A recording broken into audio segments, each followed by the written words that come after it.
Welcome to Kaiju Show, where we have a healthy obsession with kaiju. We are also the longest running kaiju podcast, and we don't ask you for money. I am your co-host, Kent, and with me is your other co-host, Jason. What's going on, peeps?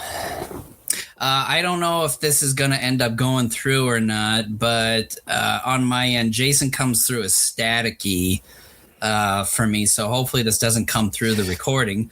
But yeah, maybe his ears are starting to go bad. I hope not. But today we are doing a commentary. We are doing Godzilla versus Megalon. It's the second film we saw when we became officially Godzilla fans. What is this, 2026, 1993? So like 33, 30. I thought no, 1992, 34 years ago. I was gonna ask, like, I think it's 92.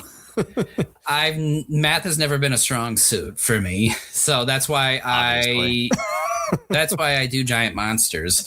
But that's what we're gonna do today. We haven't done this commentary in a long time, and before we proceed with that, Jason, the usual.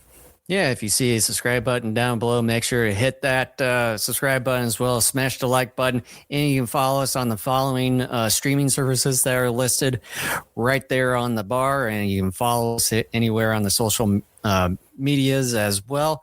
And we got both video and audio versions of our episodes right on our own website at gogokaijushow.com. All right, so let's just get right in.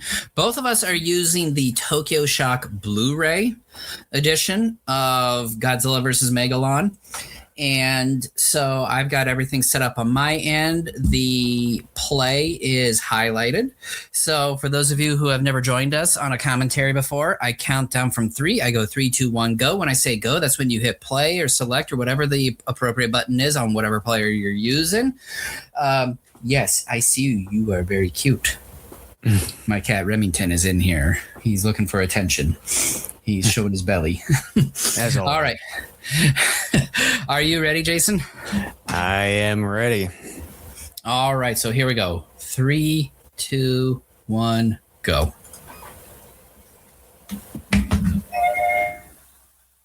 Gonna need to get volume up. So, as we've talked about numerous times over the course of our 16 plus years of podcasting, this is the second Godzilla movie Jason and I ever saw. The first one, for those of you who may not know, it was Godzilla versus the Sea Monster.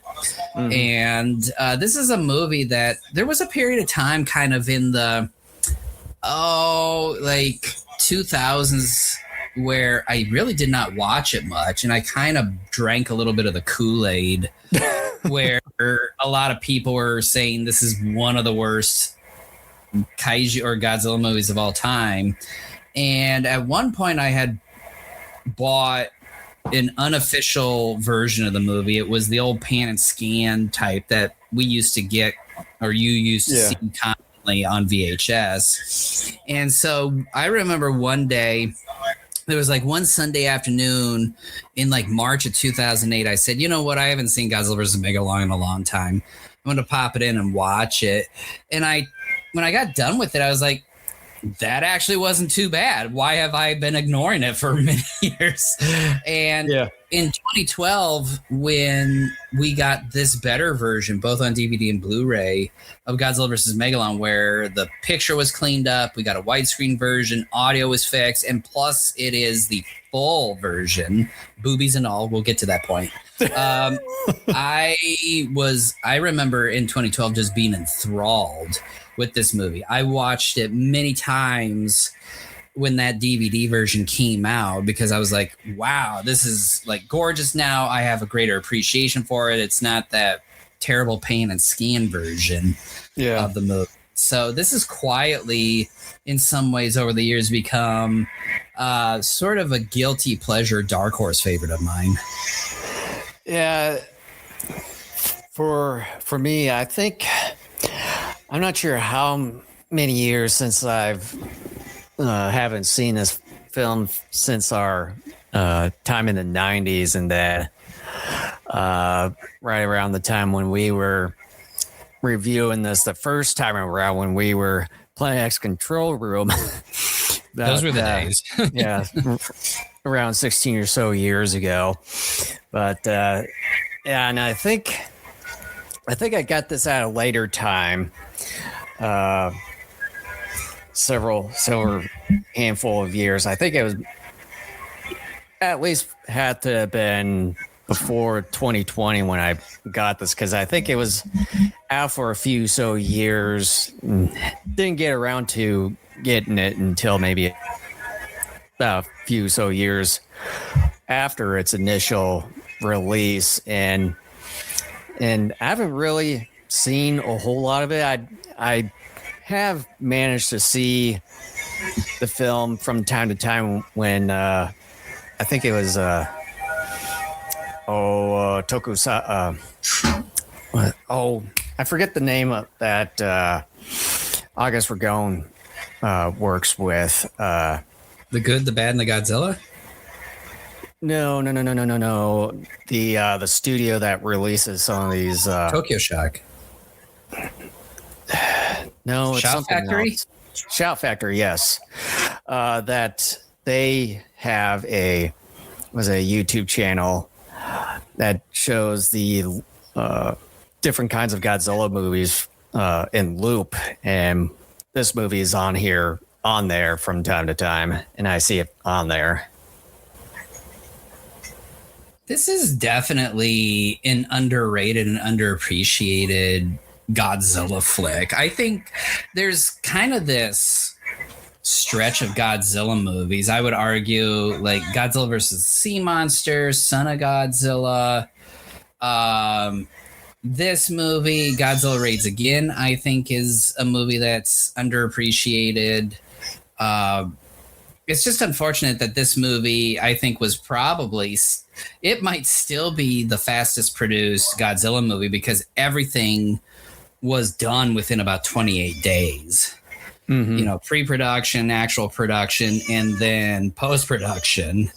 And obviously, again, you know, this time cinemas were struggling in Japan. TV was king.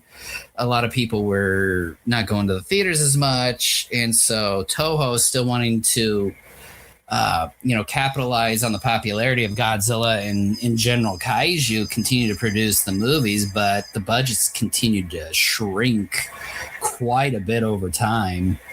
And I think Jun Fukuda is one of the more underappreciated directors. He directed quite a few Godzilla movies kind of within the stretch of time as well. And Fukuda himself, in a number of interviews, always thought that his films were never really special and stuff of that sort.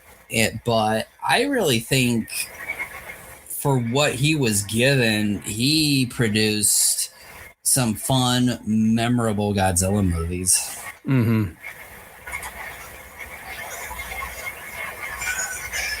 You know, you were talking about the production days for this movie. I would think when it came to Godzilla's Revenge or All Monsters Attack, you would think that would be even much shorter amount of time, because pretty much most of that was just all stock footage. Well, and if I remember correctly, and it's been a while since I've done any research and read anything on any Godzilla films, if I remember correctly, the actual shooting days totaled like anywhere between a week and a half to 2 weeks for this movie. And so like pre-production was a week, and then post-production was a week, and then the thing was out in theaters. Mm-hmm. I don't know. It seems to be playing weird on my Blu-ray. I don't know if my Blu-ray is like, it seems like there have been a few spots where momentarily some shots are a bit slower. Maybe your eyes are starting to go out too, like your ears. Nah. I hope it's not my Blu-ray player. My Blu-ray player has been fine. I haven't actually used it that much in the last few years.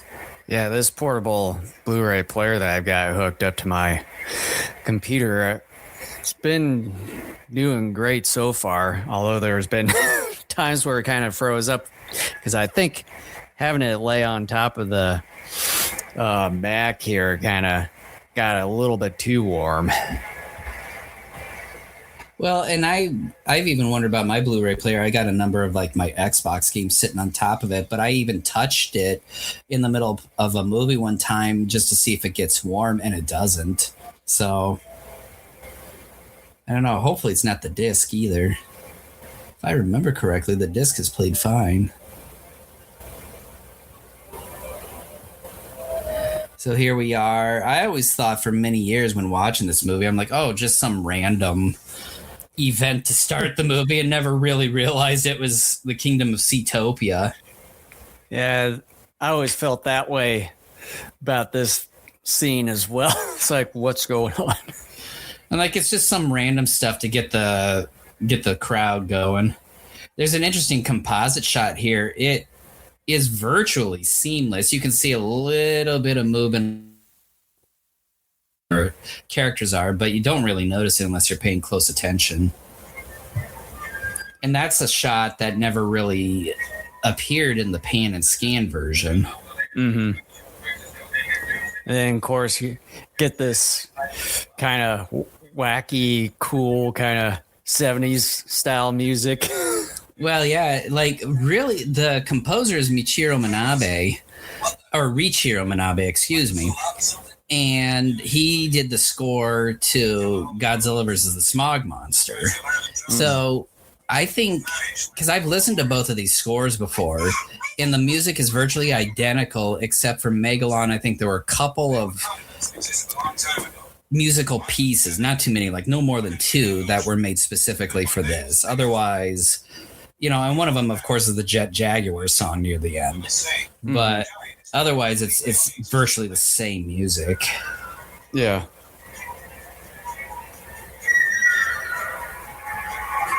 Just the way that's what I was going to mention. It seems like the way that he was turn that steering wheel a lot, it almost looked like he was going to tip the vehicle over. Yeah. That's one of the things about this movie that's always sort of confused me. And when I was a younger fan, I didn't think too much of it because you don't think too much about things like characterization. But this is one of the movies in which I would have appreciated more characterization. Like, I understand that, and I forget the actor's name here, but he and Rokuro, the kid here, are brothers. And the other guy, I've learned obviously over the years, he's some friend who's a racer, but you don't really pick up on a lot of that through the movie itself. Mm-hmm.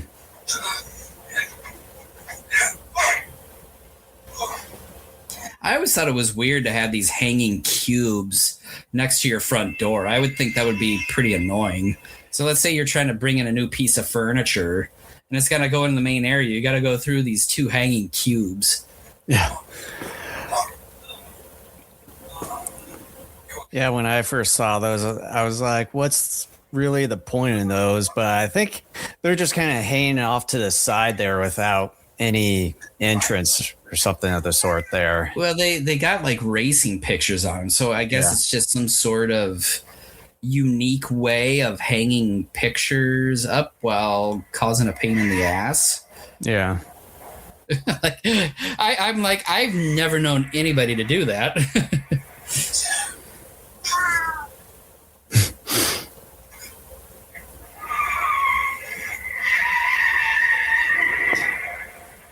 And then all these cars screeching. That is something that you notice more the more you watch the movie. And it gets pretty annoying. Yeah, after a while. You got a decapitated Jet Jaguar. I don't know if he was initially decapitated. Yeah, no.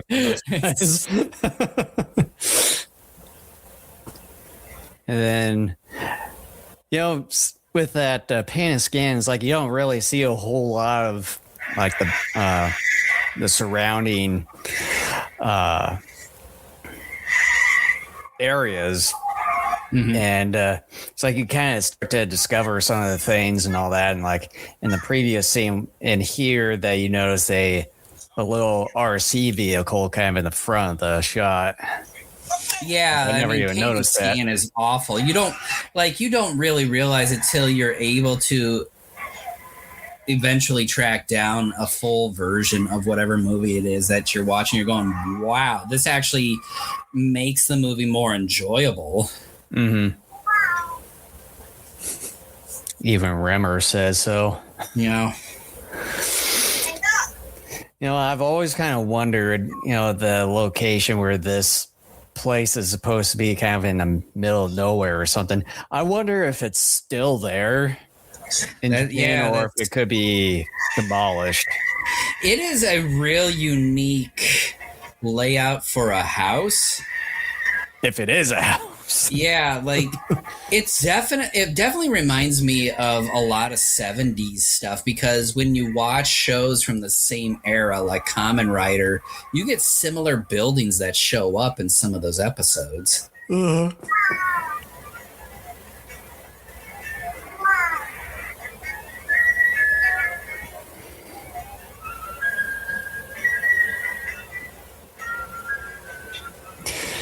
And seeing the pan and scan with this, because of just how the cameras are and the coloring wasn't all that great either. Like these night scenes were so dark, you couldn't really make out things that well. I figured the guy had to throw a grenade out, but it was so dark and so pan and scanny, you couldn't tell officially what was going on. And then also with more of the HD restoration of this movie and compared to the pan and scan, you kind of definitely notice in the Blu-ray version that, when they're driving like this guy here, when he was chasing down those Seatopia agents, that you definitely notice that he was just kind of sitting there, stationary. Exactly. And just kind of making a little bit of movements here and there to make it look like he was in a vehicle. It made the chase scenes incredibly dull in that pen and scan version, because everything was like right in someone's face and you couldn't tell what the hell was going on. Yeah. Although I think it may have helped the chase scene a little bit. It kind of made it fast paced looking from time to time, whereas this version, it just felt like, they were just a bit stationary and things were kind of going a little bit slow. And here is, you had more of that pan and scan. You didn't even know what the hell was kind of going on until you get the full-on completion of Jet Jaguar here. Yeah, you're going, oh, that's what happens. Yeah. Like, what the hell are they doing? Oh. You know what? And maybe in some alternate universe it happened, but I would have liked to have seen this movie Jaguar vehicle it was originally intended to be, because I would have loved to have seen just how the story would have been different, how it would have played out, and to see if it would have spawned any sequels, and to see if Jet Jaguar would have ended up being at least mildly popular. Mm-hmm.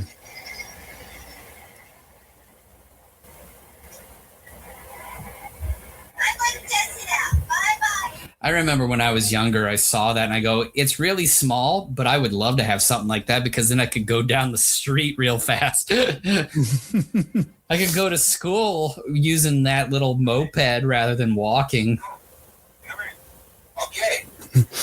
Okay. Yeah. Okay. We always kind of did that as a little inside joke for many years. Yeah.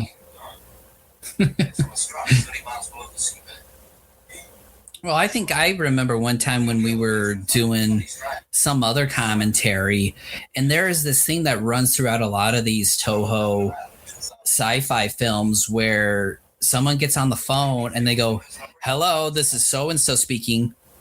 What? And then it cuts to another scene. That happens so much in these Toho science fiction movies. Well, that doesn't help out bit. It makes it worse. It's really kind of creepy. You just have these Seatopians just calmly driving around, stalking the guys. Mm-hmm. It really, considering how advanced Seatopia is, the fact that they need this unfinished robot for whatever damn reason to help them out it really makes no sense. Yeah. But it's also kind of sad.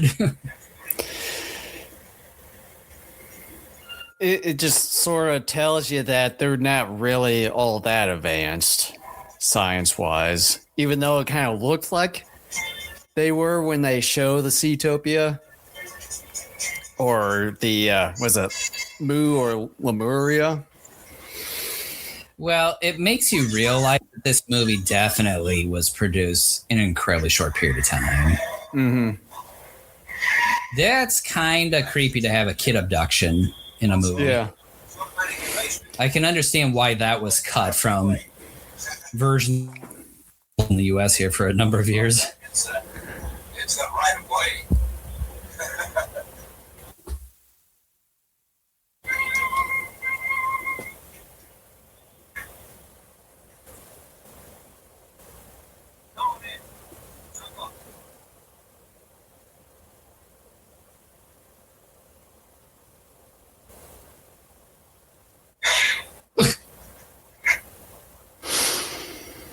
They shot a kid too, even though it's like knockout gas, but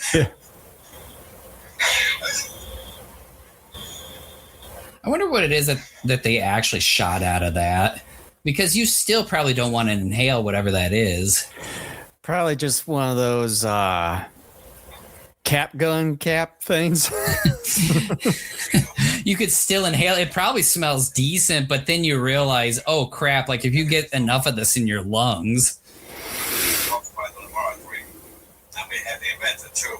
That's good. You've done well. Yeah, and then here it's like you don't see a whole lot of any of this when it came to the pan and scan.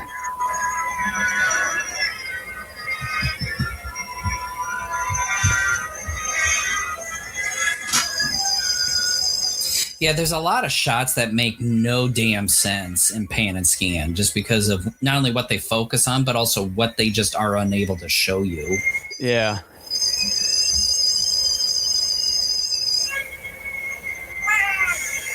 I always thought this was a bit kind of goofy / creepy. Yeah, I'm like, we got conehead dancers. I never realized till years later that the dresses that those ladies were wearing were translucent, because again, the old copy we had, the coloring wasn't all that great. Mm-hmm.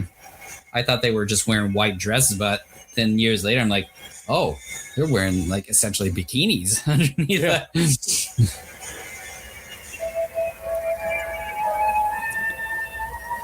Our people, today, Seatopia goes to war.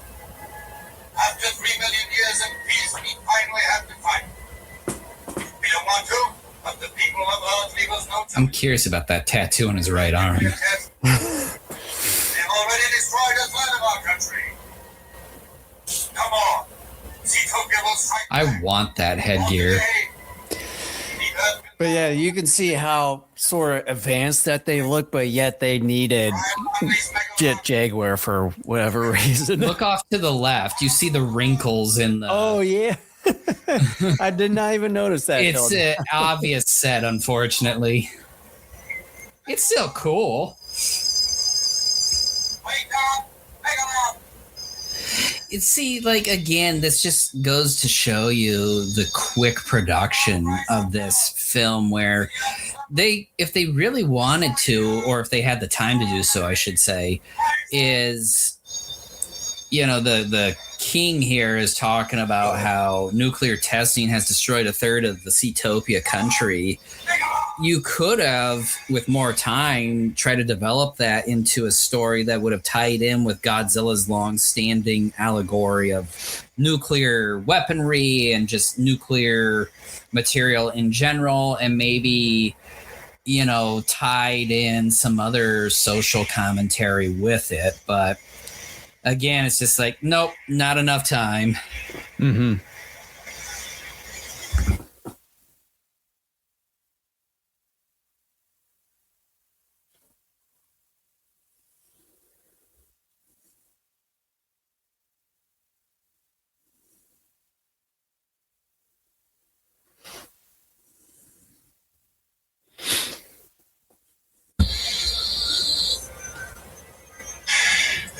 I like the idiosyncrasies that they have with Megalon. Like he claps his drill hands and does that. It's those unique little idiosyncrasies that really make certain characters stand out. Mm-hmm.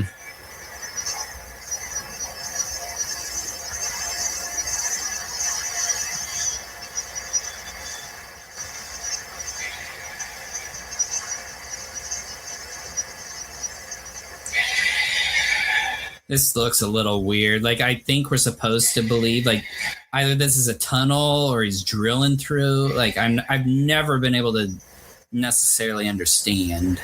I know in the pan scan it didn't initially show those side areas where I think it's supposed to be rock or dirt. Yeah, I've once I saw this version of the movie, I kind of thought, is that supposed to be rock? Like he's supposed to be drilling to the surface? Mm-hmm.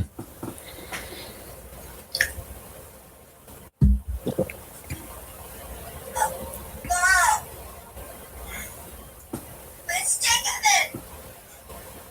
No.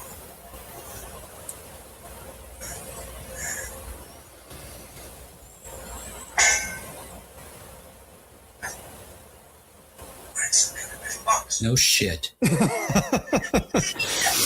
Oh, it's a bit shiny and hard. It's not like it's wood. Well, me and the crew, Captain, we were hoping for something a little bit more shiny. Shiny, you say?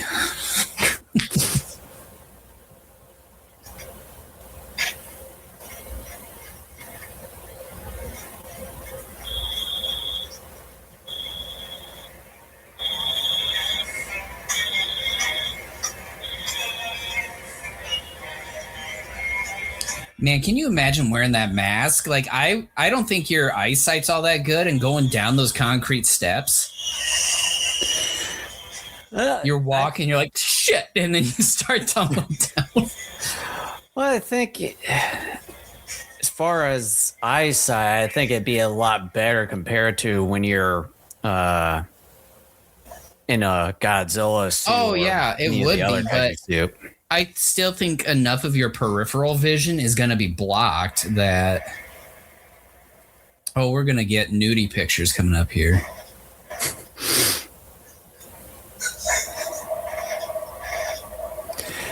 You know, I'm kind of seeing your camera here, and it looks really bright looking. Yeah.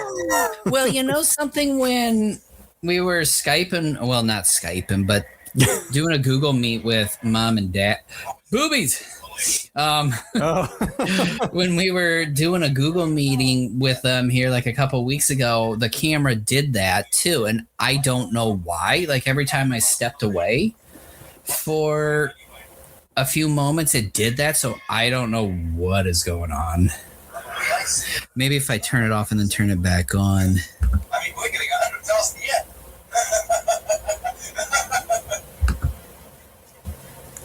Yeah, why don't you put your hand up at the camera and see if it'll auto adjust?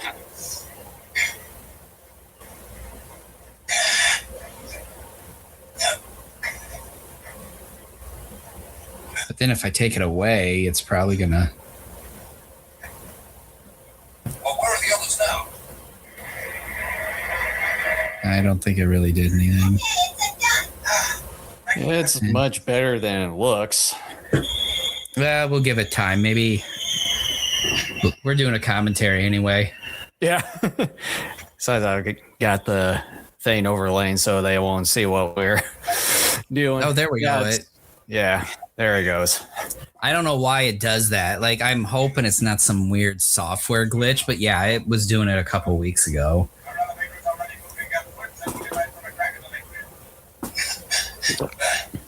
Where are you taking my friends? The kingdom of Seatopia. Seatopia? That's right. It's a country below the surface of the sea. It was engulfed in an earthquake millions of years ago. Unless its people survived. They managed to create their own oxygen supply. And later, Yeah, and they did all of this, but yet they didn't manage to create something like Jet Jaguar.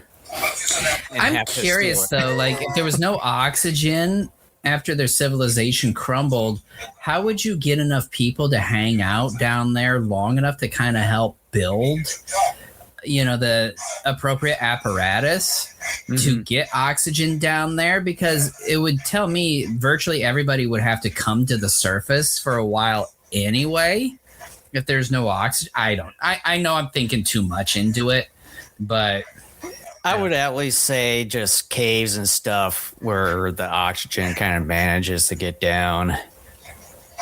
So kind of like vents in a way. Kick his ass, Seabass.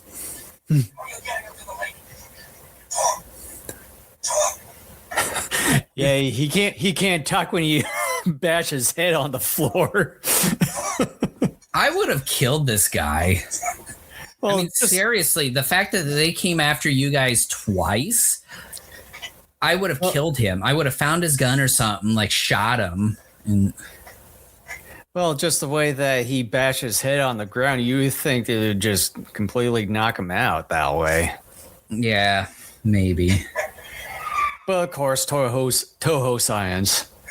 Toho logic in this case. Or that too, yeah.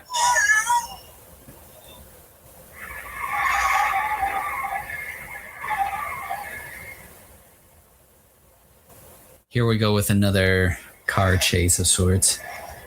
I always kind of thought the truck that transported these guys, and I thought it was a little bit bigger compared to that. Yeah.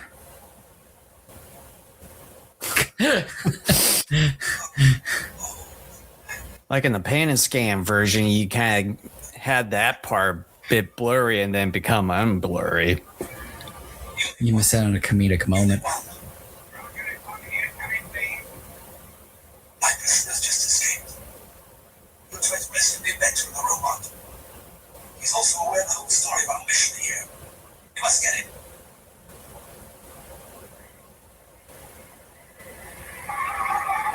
He knows the story of the mission because you spieled it to him like a Bond villain. Like a dum-dum. You expect me to talk? No, I expect you to die, Mr. Bond.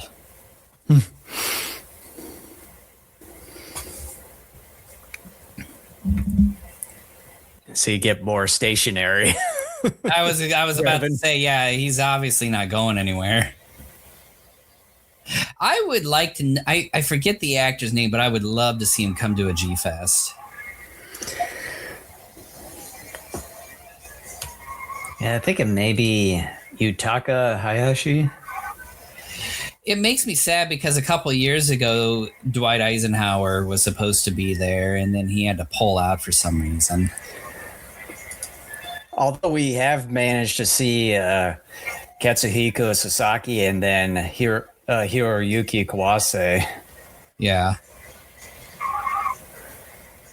I wonder if this actor is still even around. Well, let me find out. Time for some good old podcast research. Research.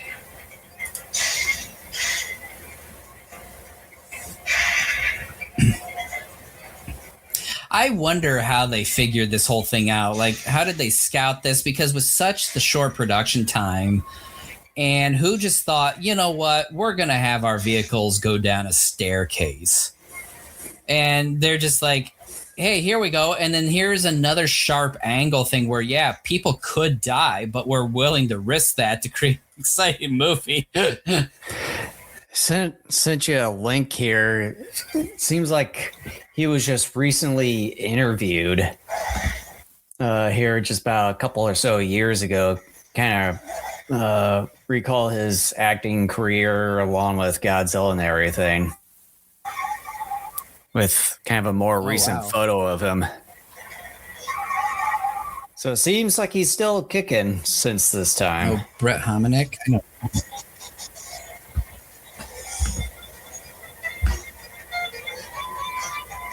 2024.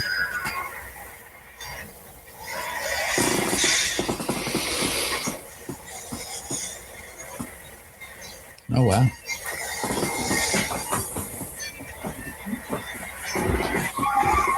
I'll have to read that.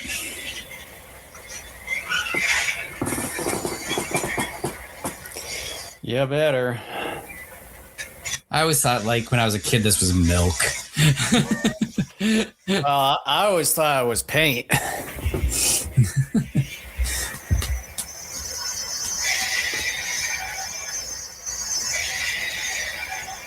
This movie has a lot of excitement to it. Like, you cannot say that this movie is boring.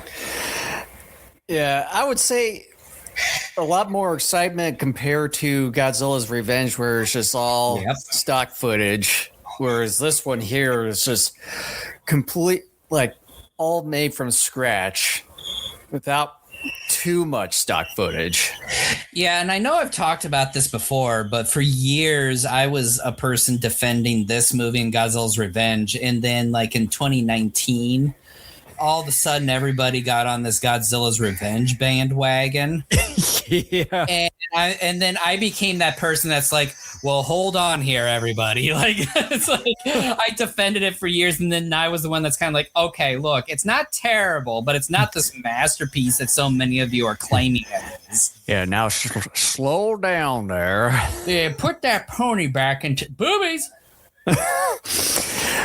And then I think it was either the first or second D-Fest that we went to, and they were talking about Godzilla Raids Again as far as being kind of that underrated film.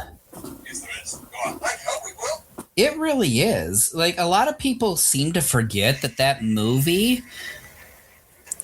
like, there was no formula yet as far as, like, how to handle more than one monster in a movie. And so that, in many ways, was sort of the first movie to kind of feel its way through. I'm not saying that it did it all right, although I think the movie is very unique and significantly better than people have given it credit for. Yeah, with all that banana oil. Yeah, like, look, if you really want to dunk on the English dub, be my guest, because I can understand where you have someone who is expositing everything that is actually going on right in front of you. I can understand how unnecessary and ridiculous that is. But when you actually watch the original Japanese cut, it's a better movie. And I will still defend the dub because that's the one I grew up with. But a lot of people seem to forget, like, hey, we got these two monsters. They didn't necessarily think about a big final battle because the whole idea was still that Godzilla was the big baddie. That having Anguirus in there was kind of a throwaway monster, and they didn't realize until the following movie, hey, let's make these big spectacles where it's monster versus monster as the final piece of the film. Serves you right. It's like I don't even think we got that in the Pan Scam one. No, but all we had was some weird, confusing shots, and we knew he got, like, thrown out, but that was about it. But, and also you can definitely tell when that obviously was a dummy there. Oh, yeah, but still. That's what makes it fun. So we have, if we're talking about stock footage in this movie, we're talking about Destroy All Monsters, Godzilla vs. the Sea Monster, War of the Gargantuas. And I think maybe a little bit of Mothra vs. Godzilla. Oh, yeah, Mothra vs. Godzilla, and a little bit of Godzilla vs. Gigan. But even then, the shots are brief enough to where most of this, like you said earlier, is original footage.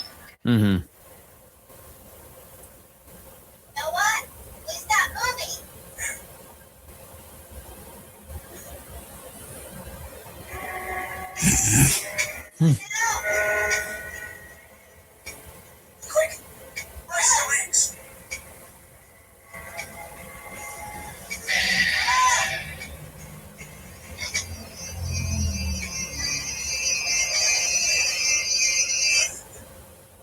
So it's funny, like, they get rid of the guy, the Seatopian, but yet they're still gonna do what the Seatopians wanted them to do in the first place. I wouldn't have done that. Yeah.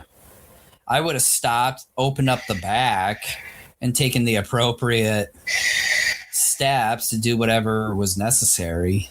Mm-hmm. Monster!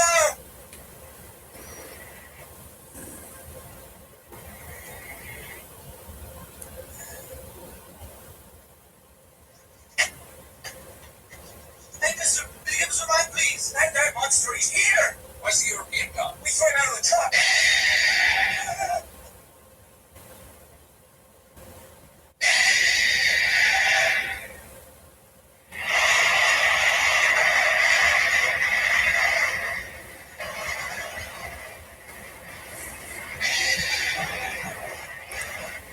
Come and move the truck back. Let's just get out of here. Come on, please. Let us out.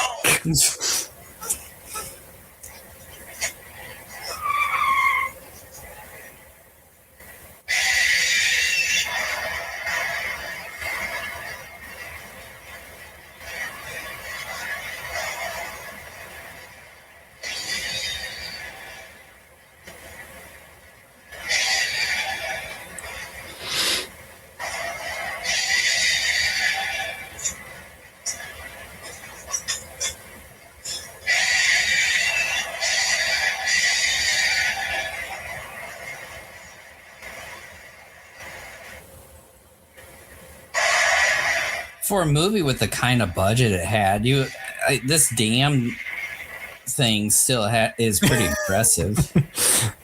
The whole damn thing. Yeah, the whole damn thing is pretty impressive. Well, according to Wikipedia says that the budget was 30 million yen, which estimates to $100,000. That's, man. Blumhouse doesn't even make a movie that cheap. Yeah. And I don't think ever has.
Roxa. Are you alright? Goro. You alright? I'll live.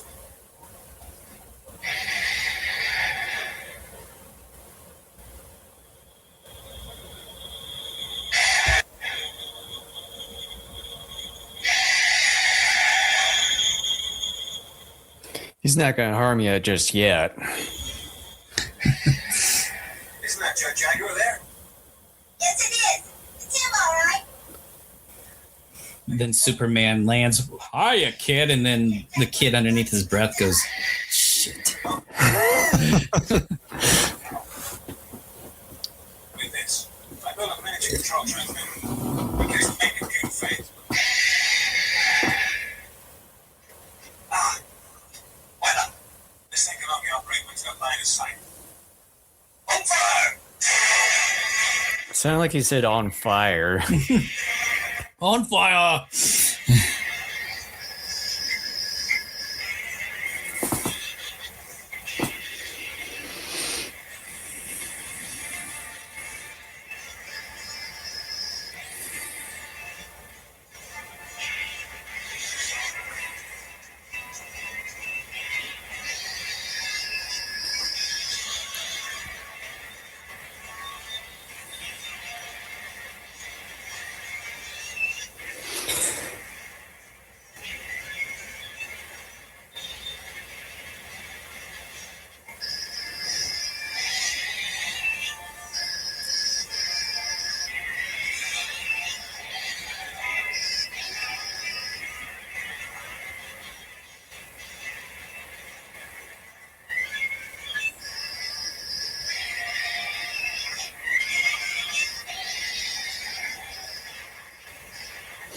Yeah, so I was kind of reading up on some stuff as far as the design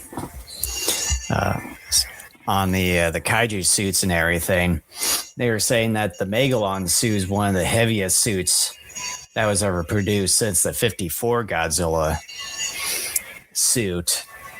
They're made it difficult to raise the suit via wires in certain scenes up to a point where Nakano, which I think was the one that was in the suit, almost decided to scrap the whole scenes altogether with him flying. And then as far as the Godzilla suit, they were saying that it's the fastest Godzilla suit that they've ever made, which was in a week. However, they didn't have time to make the eyes work as far as the movement and everything because they had more time to do that. Well, most of the Godzilla suits didn't have moving eyes anyway. And then also, I find it a little surprising that the Megalon suit would be that heavy. Like, I can understand with maybe the wings, because the wings can kind of occasionally open up. That would add a small bit of weight, but I would, if you had asked me, whether or not this was one of the heavier suits, I would have said no. I would have told you it would have been one of the lighter ones. Yeah, you would think just the way how it looks here performed, you would think it wouldn't be all that heavy. Yeah. And then when it comes to the Gigan suit, they said it was similar to the previous suit, but it was made a bit thinner, less bulkier, and the horn on the head was not as pointy. Well, and they had it too to where really the Gigan didn't even open its mouth, and you didn't have the mandible. Well, and it also said here that the buzzsaw kind of in his front chest didn't really move. No, it didn't move. What the hell's happened? He's not. Get Godzilla. You're fighting on Monster Island. And then when it came to Jet Jaguar, there's been a lot of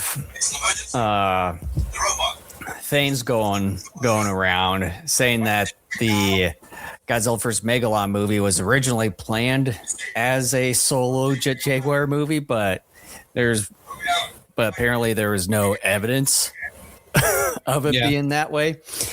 But Jet Jaguar was originally created by a contest that the studio made for children back in the early 70s, and I do remember that. The winner originally called him Red Aaron or Aaron, however you go about it. but then this thing was turned into a monster suit, and the child was shown the suit and became pretty much angry at it and didn't resemble his original design. Ah, boy. Yep. Well, what you gonna do? Jet Jaguar is a funny name when you think about it, because you're like, okay, Jet Jaguar, I'm expecting an actual Jaguar wearing like a jetpack or something. Yeah. You know what? Let's go make one. Oh, boy.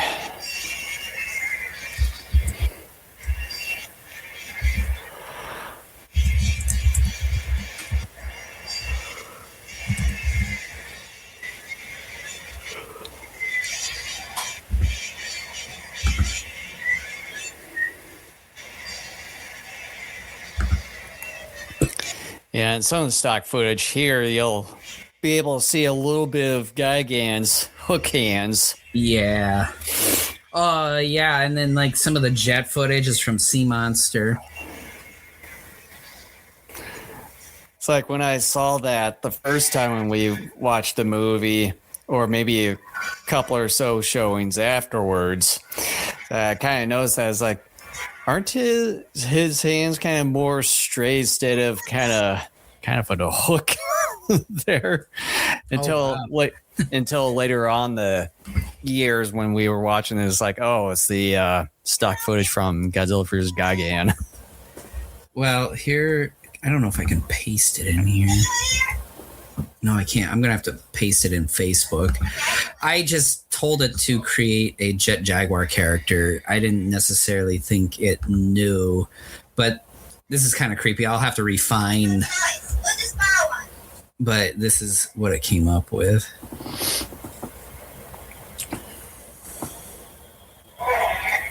I'll have to redo that. Boy, that does look different. It looks kind of like a 60s, 70s version, kind of like the giant robot from Johnny Sacco. Yeah.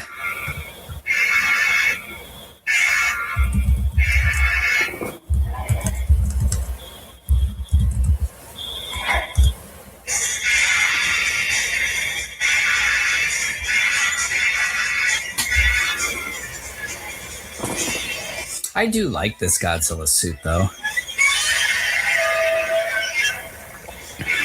Sure, it is kind of kitty and more friendly, but kind of cat-like in the head. Yeah, I mean, I don't mind that.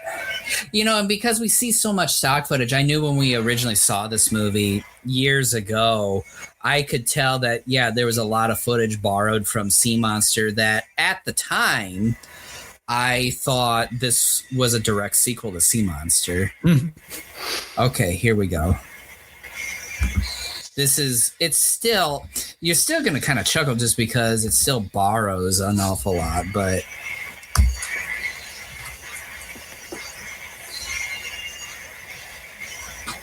yeah.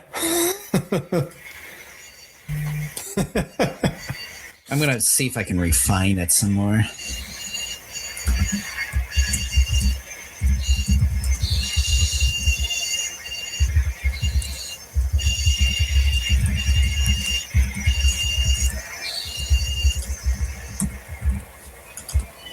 Do one more attempt at this.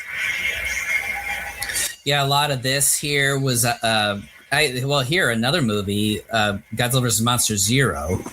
Yeah, there's some stock footage here. Also, Godzilla vs. Gigan. Mm-hmm.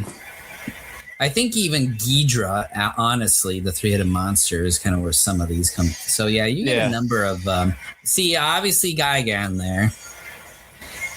See, in the pan and scan, it was really difficult to see that part. Yeah.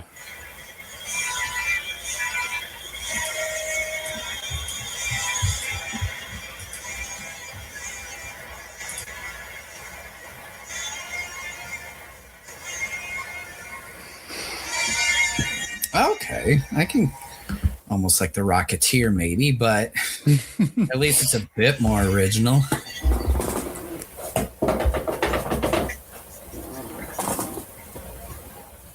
Yeah.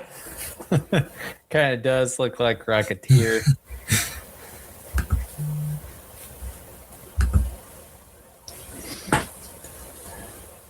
And kind of has that Wakanda kind of cityscape.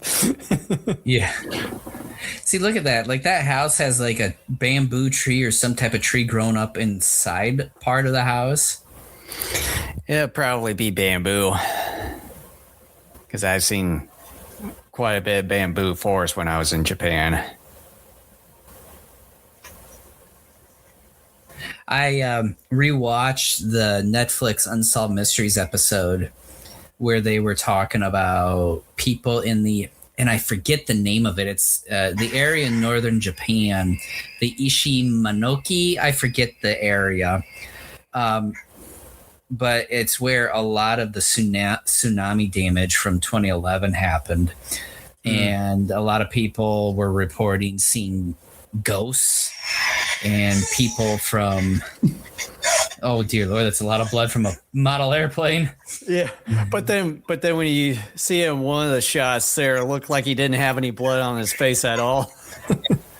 Well, like, he puts his hands up to his face, and you just see all this blood running. I'm like, holy God. Yeah, I didn't notice that. It was not in the original pan and scan. Yeah, I didn't notice that kind of that circular kind of glass-looking mirror thing. And then he slowly gets hit and slowly falls to the ground.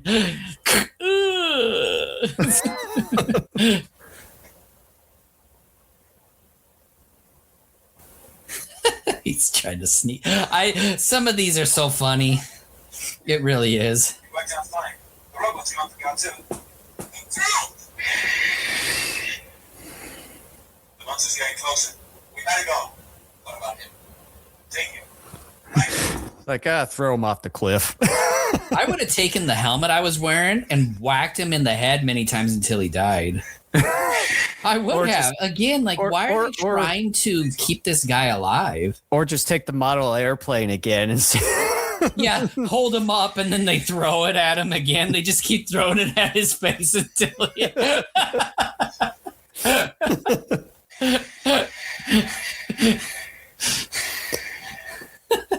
He's so stupid.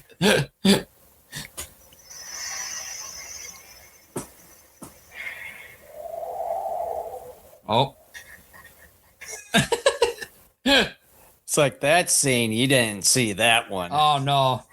You just sort of assumed that he was left behind and maybe their house got crushed or something. Yeah.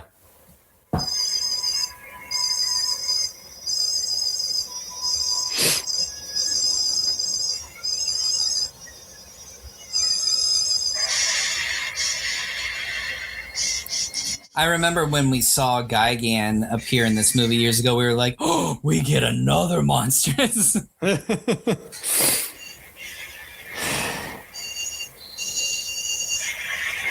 Yeah, from what I've read, that apparently the Godzilla vs. Gigan movie wasn't supposed to be all about Gigan. It was kind of more or less a return of King Ghidorah, or Ghidorah, however you go about it. And apparently Megalon was supposed to be in that movie. Huh. Well, along with Gigan and King Ghidorah there, but it was mainly supposed to be called Return of King Ghidorah. But replaced with Anguirus and then Majin Tool with Varan and Rodan, but obviously we know how the final end product of Godzilla vs. Gigan. But I'm not even sure what the hell this Majin Tool is. Must have been an original character. Yeah, and probably some kind of Buddhist type of fictional creature. Well, and like Varan's always gotten the short end of the stick. Because there have been several movies that were supposed to have him in it, and it never happened. Apparently there's some concept stuff. Well, that's odd. He doesn't seem to be responding to the signals. Jet Jaguar, come down. Yeah, I'll have to send this link over to you. Jet Jaguar, come down. Majin Tool. Yeah, like, you know, something having to deal with, I'm sure, like Japanese, I built that. either folklore or one of their religions. He'll simply operate on his own from now on. Yeah, something with anyone who disturbed the temple, kind of like King Caesar in a way, but more or less a statue. Kind of like,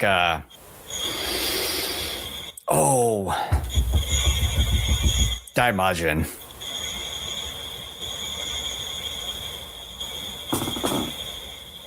Still there, Kent? Yeah. Oh, it kind of looked like your thing was frozen there. No, I'm just kind of, you know, briefly looking this over.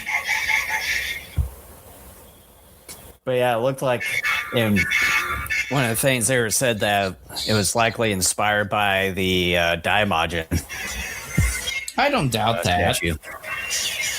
Because I think those movies did pretty decent. Yeah.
It's so big.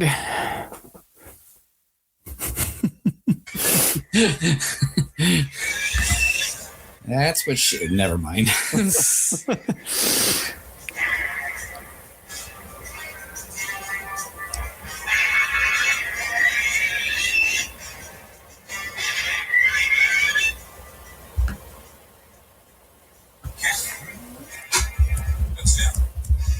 guess he realized he had to hold the monster somehow.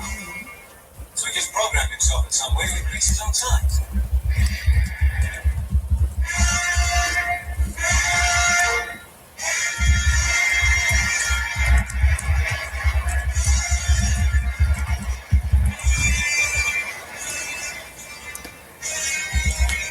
About 3/4 of the way through this That's movie crazy. already.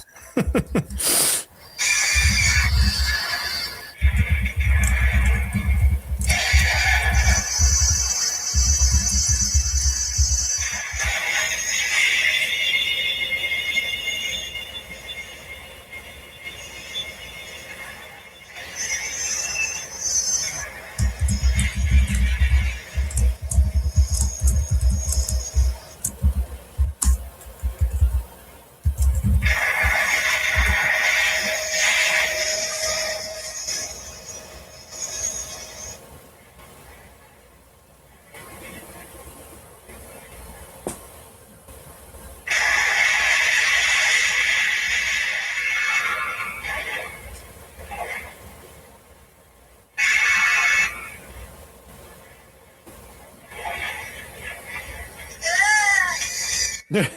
Oh, I got stuck. Just stuck. Besides, you know, the monsters of course.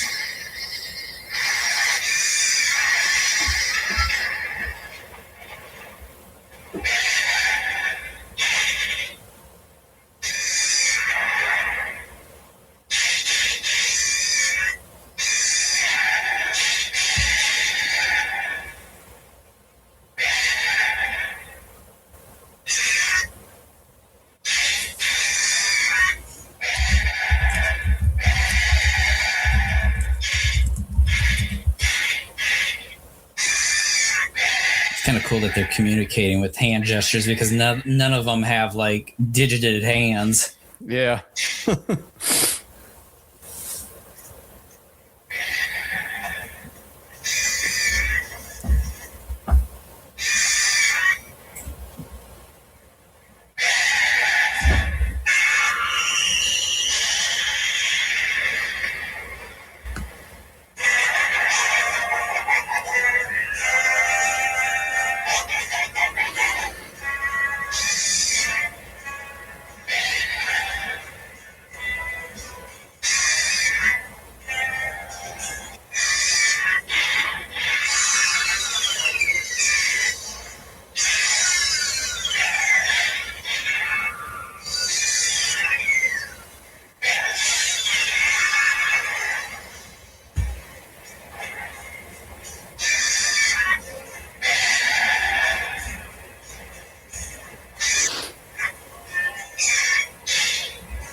Shouldn't be that close, guys. Come on.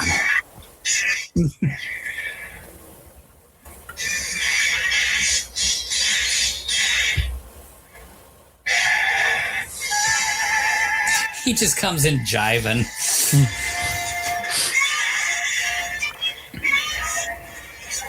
Walk like an Egyptian.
This movie definitely has like one of the better fights and one of the better team ups of all time. Yeah. It's so funny too because when I grew up, I always thought Rodan was like one of Godzilla's BFFs, and I realized over the years, really, Rodan has only teamed up with Godzilla a couple times.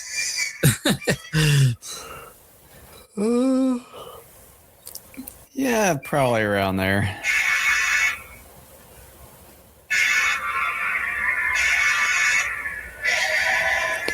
And the same can be said for Angular's too. Yeah.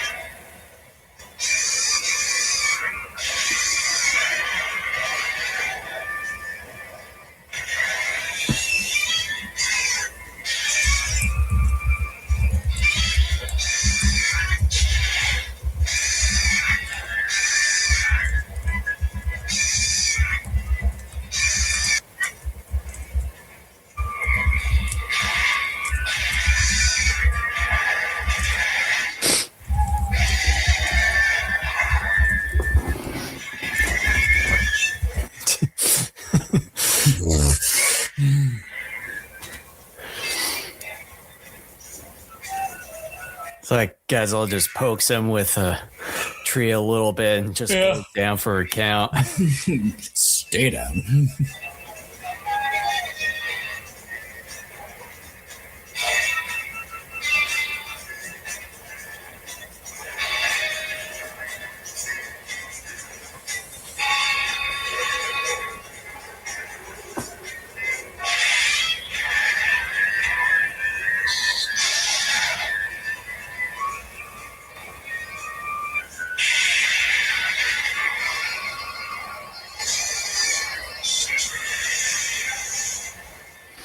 And then some more Godzilla vs. Gigan.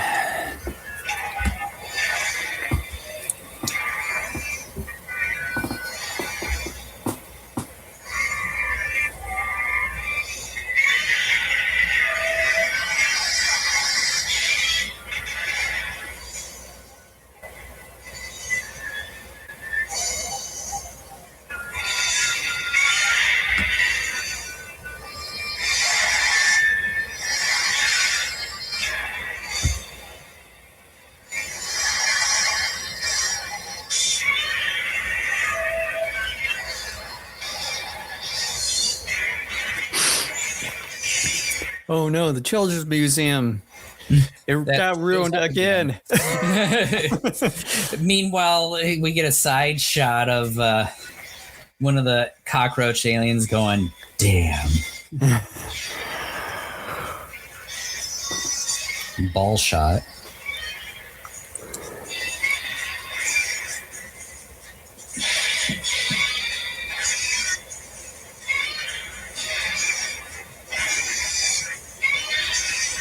I just love how he just takes a big left hook across the chin of Gigan and just knocks him out. I always thought was funny. Yeah.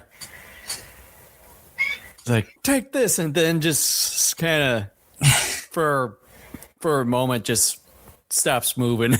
Yeah, it's just like, I've had enough of your shit.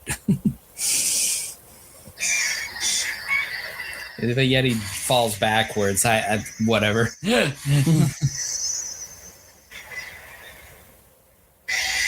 Naughty, naughty, naughty.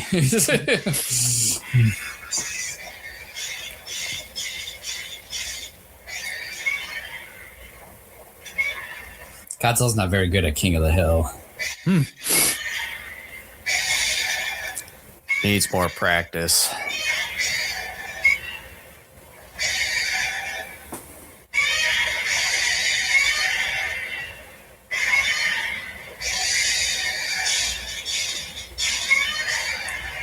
It's kind of funny how Megalon, just from a hand-to-hand standpoint, just loves throwing haymakers. There's no real tactic or strategy to his hand-to-hand combat. He's just like, no! Throwing everything. Like the windmill punching. Yeah. This fight is so unique too because you really get a sense that the kaiju are talking to one another, and it's so unique from I think any other kaiju fight. Mm-hmm.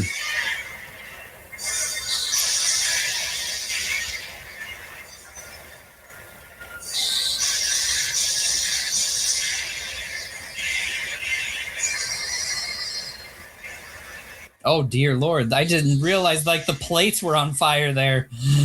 Didn't even notice. And I've seen this version like maybe a dozen times since it's been released, and I never noticed the plates were on fire until now. I've only noticed the small part they had. Fire there.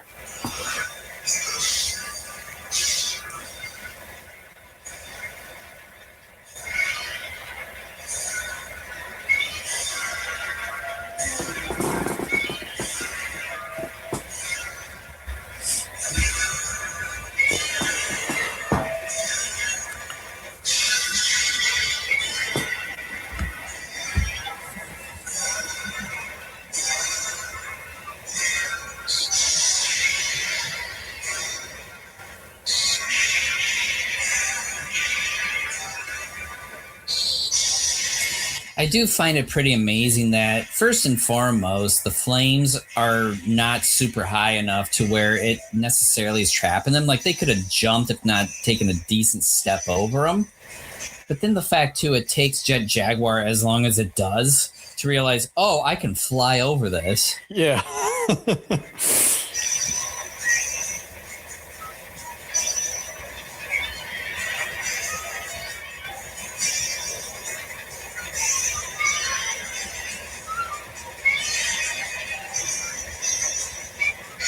Some weird cuts there, though. Yeah, because a lot of it involved like Gigan's feet and stuff. Yeah, I was just gonna say that you saw a little bit of Gigan's feet and tail on some of those collage shots. I wondered if we were supposed to believe that was Godzilla. Yeah. And then their reaction. That is one of the greatest shots in Godzilla movie history. Both Megalon and Gigan are like, what the hell? It's like, really?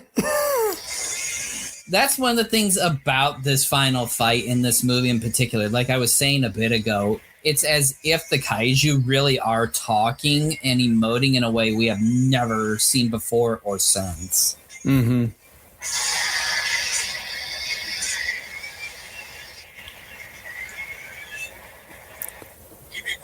All the exit points. Urgently, stand by. Go on, unit. Hurry.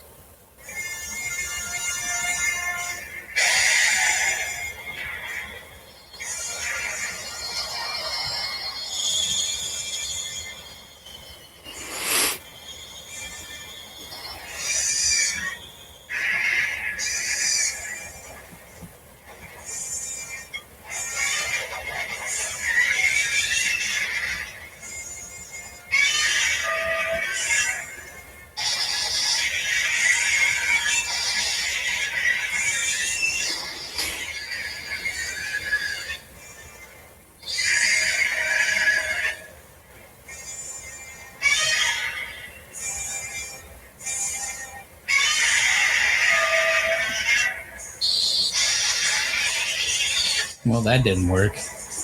How could you would think with that? Up? Yeah, you and I are kind of on the same lines. Like, I was just going to say that with that napalm grenade thing that he has, that you would think it would just blow him all up.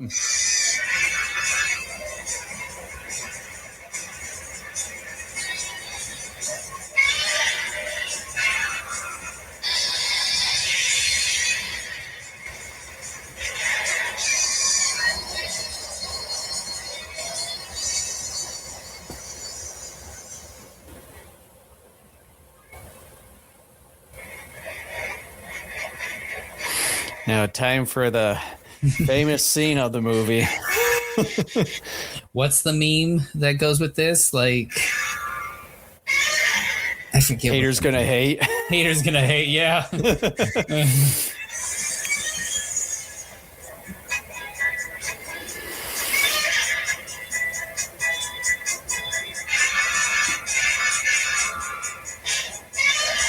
Like, Godzilla doesn't even get a running start. He just does it. Like, that's a new ability of his. Mm-hmm.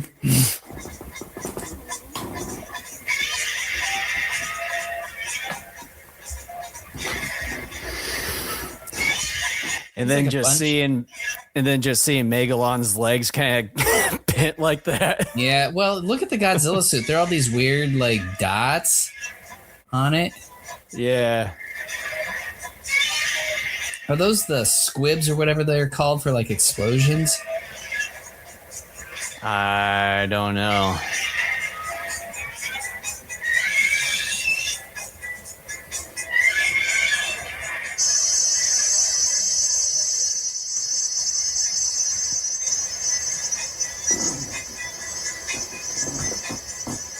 Godzilla's just looking shocked.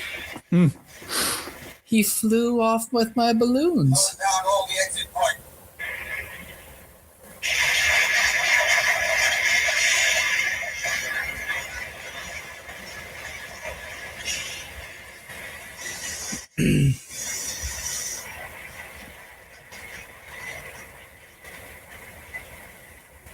And that, children, is how we save the world.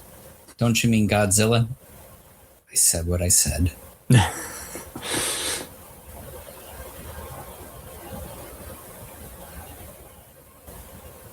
You know what? That's the same dried up riverbed. I just now noticed that. That was where he came out of, too. I thought he came out of something totally different. Nope.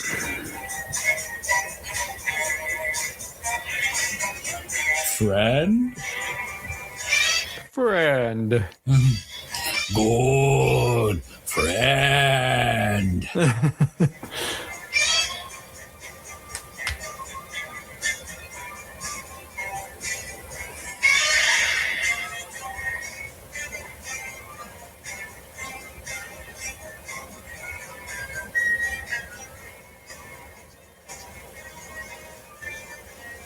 Bye-bye. Godzilla, bye-bye. You can also see how the divide between the actual ground and then the and then the mat wall. He's wearing a Snoopy shirt, Roxanne is. I thought he was wearing a racing shirt, but he's wearing Snoopy. Jet Jaguar! Make some noise! The Jet Jaguar goes evil.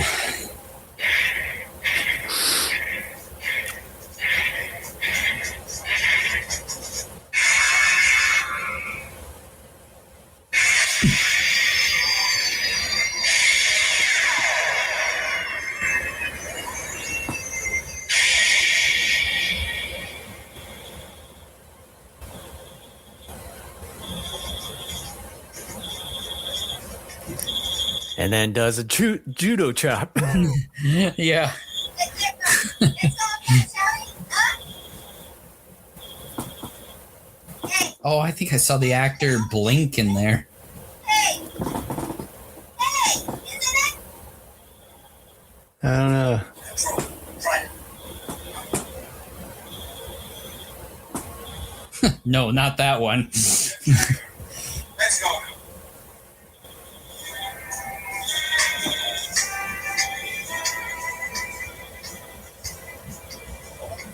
What's happened to him? It just gives a smirk. What happened to him?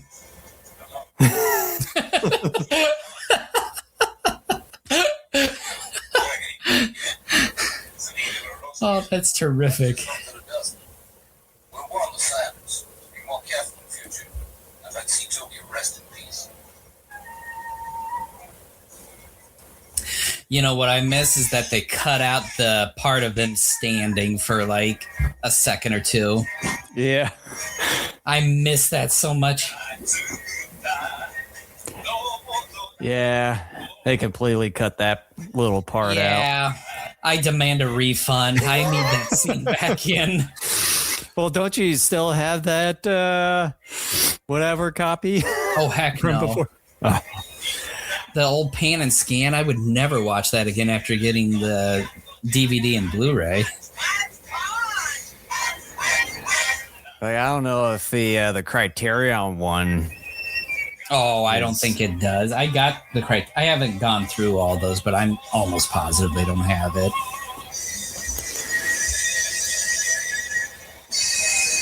And that is it. Hard to believe that is it. All right. So, like, yeah.